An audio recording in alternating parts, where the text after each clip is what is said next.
Hey everyone, grab your tea and relax.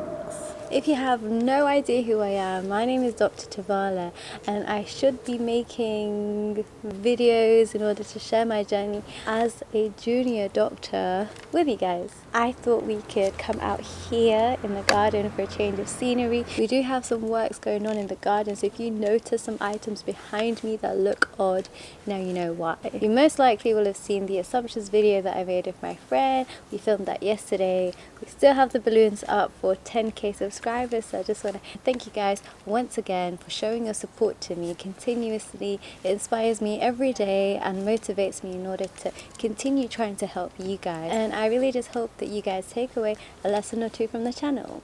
In today's video, we're going to be delving into some of the questions that you guys have sent in via email, on Instagram, as well as on YouTube. This is in no particular order by theme or category. This is just me reading out questions as you guys have sent them through. Someone asked me about my photography lens. I use the Nikon D7-100 and I use the 24 to 70 millimeter lens. I will link it down below. How did you study when you were in high school?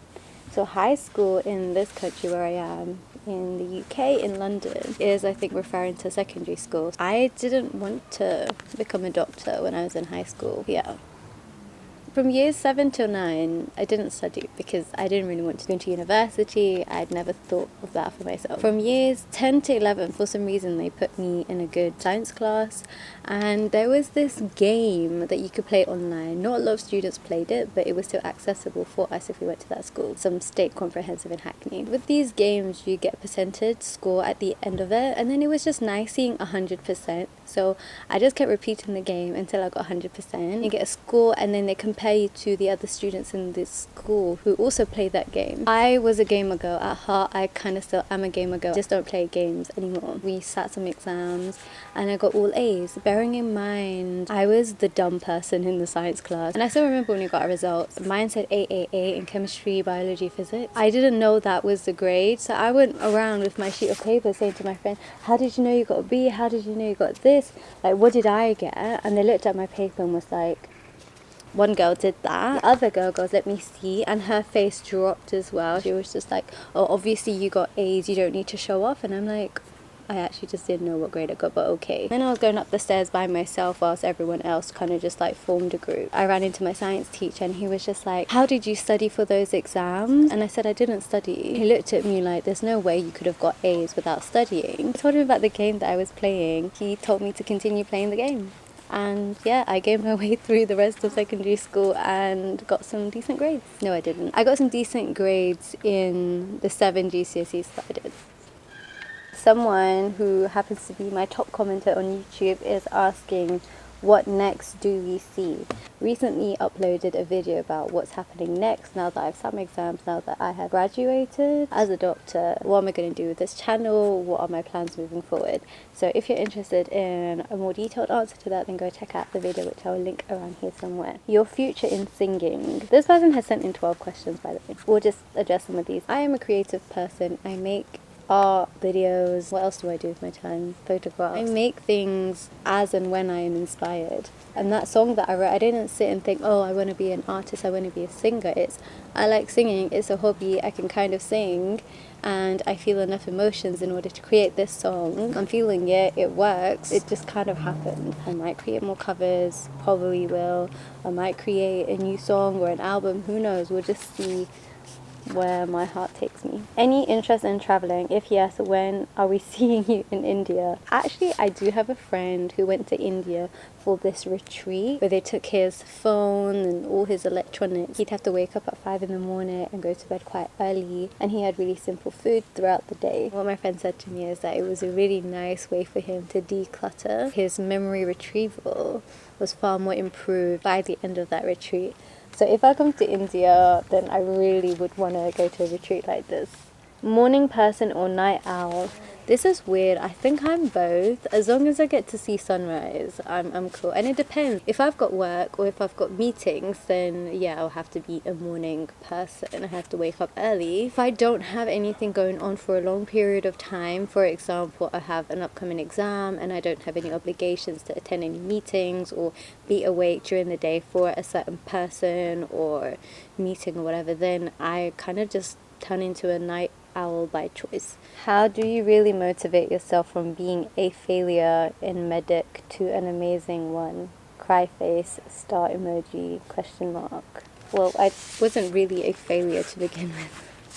I failed one exam because I wasn't able to revise the way that I wanted to. Let's change up the question. How did I go from failing an exam to becoming a doctor? In terms of motivation, I think it just boils down to resilience at the end of the day. In life, where you're kind of pushed down or something happens where you are pushed down, even if you push yourself down, or pull yourself down rather, you have a choice about how you respond to such a pressure. In early life, I may have taken on the role of being victimized by my situation, like, oh my god, I feel so sorry for myself, this has happened to me. The more I felt like a victim, the more powerless I felt, and then it's a downward spiral. It's just, I guess, a coping mechanism for me. Like, if there is a stressful environment or a situation that is undesirable for me, I try to just find the positive in that situation and pick up the lessons I can learn from that situation in order to bounce back and improve my resilience over time. From that video, which I think this person is referring to, I had just found out that I had failed an exam, and what was going through my mind, especially with my brother by my side, his train of thought in what he was saying, in my head I was thinking, okay, now what can I do? It means I have to reset. Okay, how am I going to prepare for the reset? So I took a couple of weeks, actually, I think it was like 2-3 weeks, to just chill out, catch up with YouTube, read you guys' comments, and keep on commenting, because I actually do read each and every one of them. Even if I don't reply to them, I still read all of them. Delve into my hobbies a bit, become happier, be more content as a person, and then I started properly revising. Personally, I can't revise for very long periods of time. I kind of work in short bursts. Also, in the lead up to the exam, I took like a whole weekend off to just relax, chill with my mum, my family, eat good food, and I literally made a conscious effort not to study, and that was amazing because that was me recharging. If you keep using your iPad, your phone, and the battery dies down, you leave it to charge. You let it charge, right? That's what you want, so then you can use your phone or whatever at full capacity again. I asked you guys on Instagram when I had 5k subscribers to ask me questions, but I didn't actually make a proper 5k Q&A. I think I just got busy with revising or something. What language do you speak at home? I speak Gujarati. Occasionally I try to practice my Urdu because Urdu is a more diverse language, and going into the clinical setting, I feel that the more I'm able to communicate with different patients, I guess the more I can help people. So I'm trying to improve my Urdu so that I can speak to a larger group of people. What did you choose for GCSE? Okay, so as I told you guys, I did 7 GCSEs. The compulsory ones: English literature, English language, triple science, so chemistry, biology, physics, math. I chose to do graphics design. That was actually my favourite one. I got an A star for graphics. I don't know why I'm plugging this in. That's the only thing I'm proud about when it comes to my GCSE. And then I did a whole diploma in creative and media, which was textiles, art, media, and drama. That's what I spent my GCSE doing. Back then, I wanted to become a makeup artist, work in the creative and media industry, fashion. Do you like fitness? DM me the answer, smiley face. Yes, I do like fitness. What is your favourite part about creating content for YouTube? Thumbnails. I love making thumbnails because for me it's photography with art, and I don't think I would ever hire someone to make my thumbnails because I just love making them so much.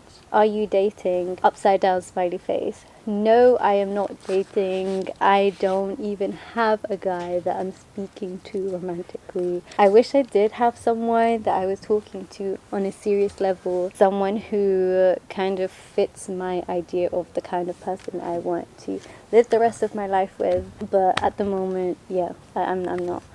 How are you so positive? I don't think I'm positive, I think I'm realistic. Writing PLAB exam. A lot of you guys have asked me about the PLAB exam. Apart from the fact that international students have to sit it and the fact that their mock papers are really difficult, I don't know much about the PLAB exam. I am from the UK, I was born here, I schooled here.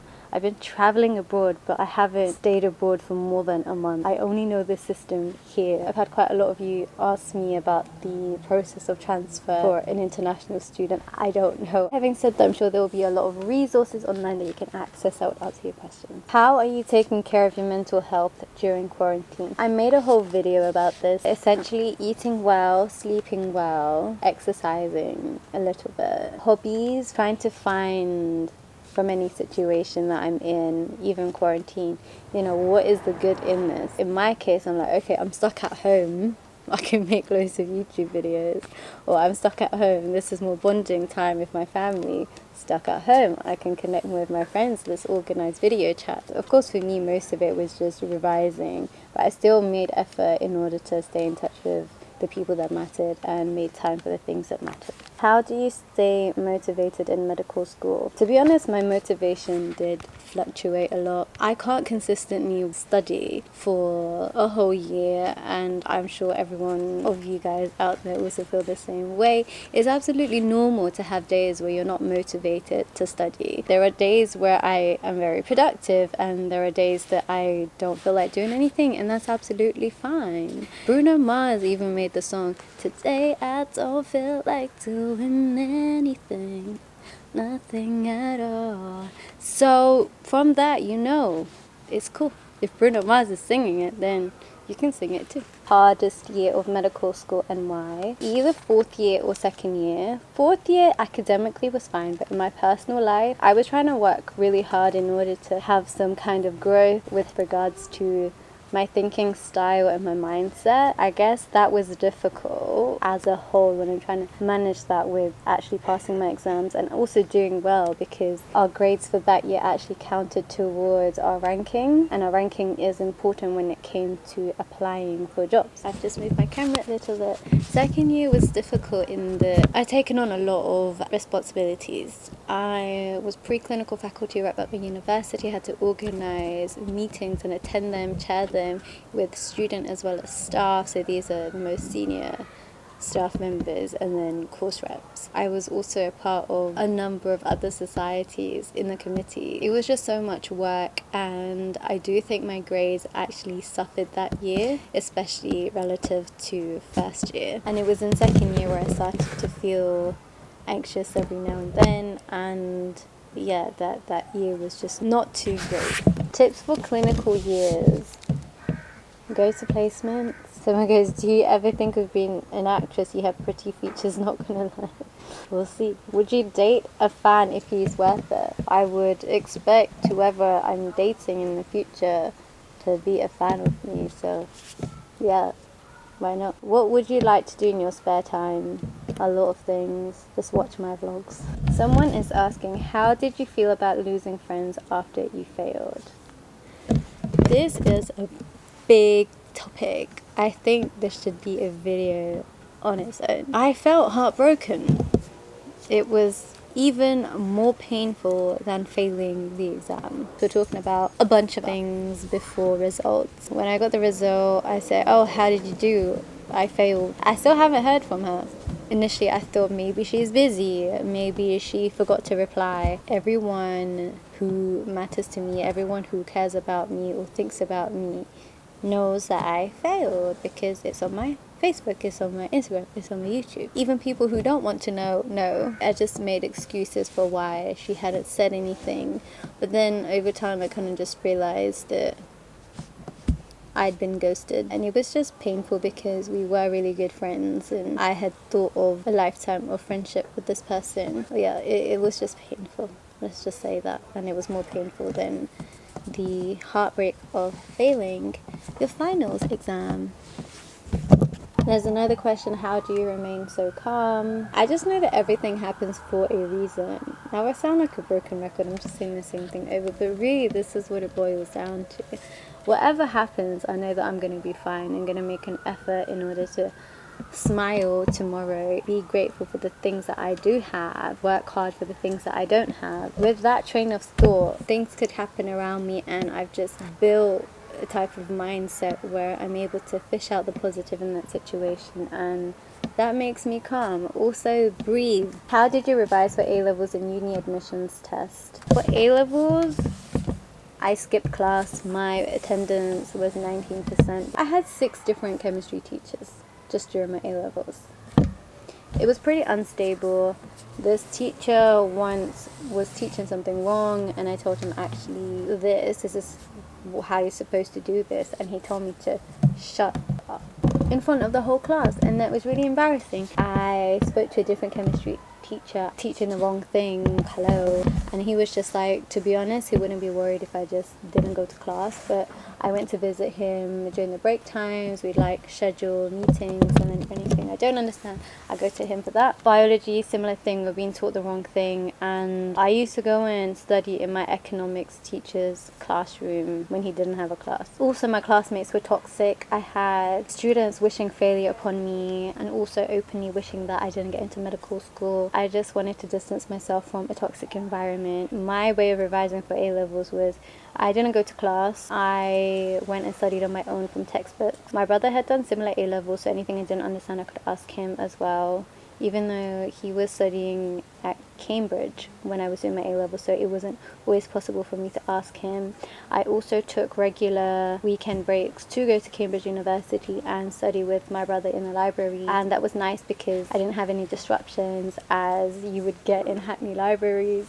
You know, people come into the library and snort on the table loudly, openly, and it's just disruptive even when you're wearing your earplugs. How do you feel now that you became a doctor? It doesn't feel that different because it is a process and a transition. The whole of final year is building you up until this point. Or at least that's the mindset I have had. When I do start, I can address this question better. What's your life goals? For a long time, it has been to be appreciated. I think that still stands. Also to make a difference for the better. And also I want my mom to have a lovely life because she's giving me a lovely way of thinking. It literally got way too cold sitting in the shade, so I've decided to migrate to this area. Someone is asking, will you still be doing videos like Life as a Doctor? Love your videos so much, X. That's such a sweet message, thank you. Yes, I would still be doing videos like Life as a Doctor. Would you ever take a year out to go and travel? I actually think I would like to. I know that a lot of people take out time in F3 to earn money and go traveling. I like the idea of that. It would also be nice to have a travel buddy, but if I didn't have that, it's not the end of the world. Sorry, it was a bug. What's the best thing about medical school? Each year of medical school is different, and I think you have a best thing for each year, I suppose. Most of med school for me was clinical school. I think the best thing is the satisfaction you get from helping a patient. Do you have any tattoos or piercings? I have piercings, ears, that's it. I don't have any tattoos. What advice would you give your younger self? Stop caring what people think of you. Really and truly, what matters is your self-love, your self-care, maybe what your close friends and family thinks of you and how they think you can improve to be a better person. Often your family and your close friends, if they love you and care for you genuinely, any criticisms that they give you sometimes is there for your own betterment. In secondary school, I cared a lot about what other people thought about me. There might have been a point where I didn't know who I was, and that's fine when you're young and naive and you know that. You have that insight. And it was really in sixth form when the friends that I was friends with at secondary school weren't there anymore that I really was able to identify with myself. Those years of secondary school felt pretty suffocating. Now in hindsight, looking back at it, my advice is focus on your education, focus on the things that you can control, love your family, love yourself, love your close friends. Any advice for first year medical students? Love your videos.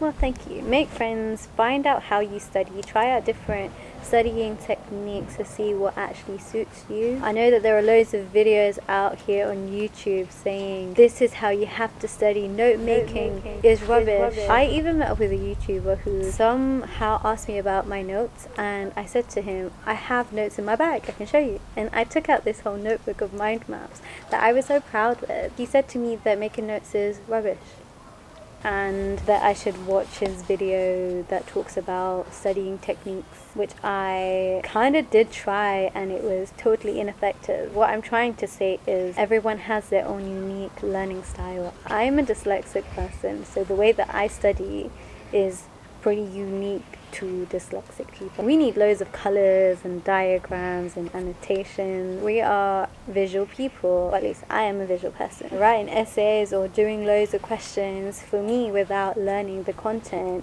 is useless. My brain just doesn't process it. I had to figure out how I learned, which was very different to how other people learn at medical school. How to overcome narcissistic, toxic parents, if you have any knowledge on that. I don't have knowledge when it comes to parents, but for toxic people and narcissistic people friendship, there's something called the grey rock rule, where someone told me to go off and read. You basically don't show them that you're being emotionally affected by their abuse, then eventually they leave you alone. Imagine like a rubber ducky that you squeeze and you make noise and it goes quack quack when you squeeze it. For a narcissist, they keep squeezing that rubber ducky, and the more it makes sounds, the more they squeeze it. If that rubber ducky stops making sounds and stops quacking, then it's just like, oh, this is useless, let me throw this away and go off and find another rubber ducky to squeeze. So them disposing you is beneficial in your regard because you don't want their toxicity to keep coming back to you. That's what I read about when it came to handling narcissistic toxic friendships. Your celebrity crush. Justin Baldoni. Will you continue vlogging when you go for residency? Yes. Favorite drink to get at a cafe. So if it's at a coffee shop, then I get a mocha. I love mochas, and I asked him to make it with 1 shot of espresso rather than 2 because 2 is too strong for me and I'm caffeine sensitive. I like my coffee chocolatey. Favorite tea is probably just breakfast tea, or what's it? So Witters have this loose leaf tea called English Rose. I really like that. I mean, I've had it at home for years, but I only use it sparingly. What do you do when you're bored? Recommend something for a med student to do while on a break. Watch my vlogs. What do I do when I'm bored? I don't think I'm really ever bored. I've always got something to do. Maybe just sing to myself or watch movies, JT vlogs, Eddie Fishman pranks. Since you're done medical school, will you ever make things like study times, lol, or I don't know, study vlogs, something like that? Weird question, I know. Yeah, absolutely. I'd love to make more study content, especially with my unique study style that might be helpful. Your parents are originally from which country? Your roots? You look like Angelina Jolie. I've been accused of being the love child between Jessica Alba and Angelina Jolie. It's weird. Oh, favorite thing to bake. Okay, I've got an answer for that. I've been binging over the last couple of months over these chocolate muffins that I've been making. Chocolate, banana, almond, and desiccated coconut. Will you try the egg suture challenge? I have no idea what that is. Did you feel passionate about medicine since high school? No. Meet and greets. What? I don't see myself as someone that that would be doing meet and greets. What inspired you to start making songs and singing? It's just really a creative release from a situation where I'm feeling feelings. Who is your favorite YouTuber? I love JT Vlogs. I really like Eddie Fishman as well. Who is your biggest role model and why? My mum is my biggest role model because she inspires me every day to be better and stronger, be comfortable being independent. She always encourages me to follow my dreams. Whatever it is, she never sits down and says to me, you should do this or you should do that. It's always, what do you want to do? And she supports that. Obviously, if there was something wrong, then maybe she'll have a say, but I think she's grown me up in a way where I'm able to assess wrong or right. And you know, like even if you watch back my old YouTube videos, she's always my top commenter. She's always writing nice things, even though I'm like not asking her to. She's amazing. She's also a carer for my dad. That's just such a selfless thing to do, to spend your life and dedicate your life taking care of someone who is not very well. She just inspires me every day and I love her. And on that note, I do think my mum has come back home. She popped over to B&Q with my dad to get some items to do up some parts of the garden. I'm gonna go and chill with her, and I hope you guys found this video useful in some shape or form. I hope you guys were able to take away a lesson or two. Keep your questions coming, comment below. Feel free to reply to each other if you guys can answer the questions. That would be really helpful to me. Hope you guys would be keen on joining me on this journey as I go through my life as a doctor. I really want to share some more of the messages that I have in especially my previous videos, so make sure you guys share it around. Hopefully it encourages you guys and inspires you guys to do better and dream bigger, work hard and go get what is yours. You'll see me in the next one.